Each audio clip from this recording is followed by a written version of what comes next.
अस्सलाम वालेकुम दोस्तों। आज ग्रुप बी में सुपर 8 का मुकाबला जो आज खेला गया, इंग्लैंड और साउथ अफ्रीका का मुकाबला था, जिसमें ये मुकाबला कौन सी टीम जीती, पॉइंट टेबल के हवाले से और मुकम्मल तफसील इसी वीडियो में बताते हैं।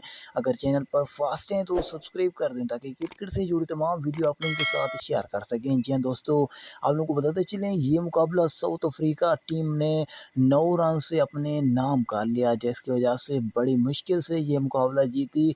क्योंकि आपको ये बताते चलें, 30 बॉल पर 60 रन की ज़रूरत थी और आपको बताते चलें, लिविंगस्टन ब्रुक ने धुलाई कर दी साउथ अफ्रीका टीम की।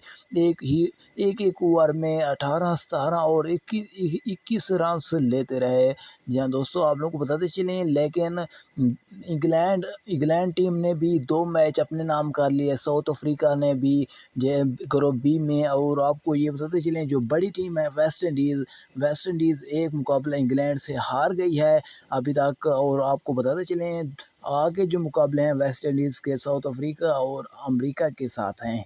क्या आपके ख्याल में इन तीनों टीम में से कौन सी 2 टीमें सेमीफाइनल में पहुंच पाएगी? आप लोग कमेंट सेक्शन में अपनी कीमती राय का इज़हार ज़रूर करना है और अपने प्यारे भाई को दीजिए इजाज़त। अल्लाह ने के बाद दोस्तों।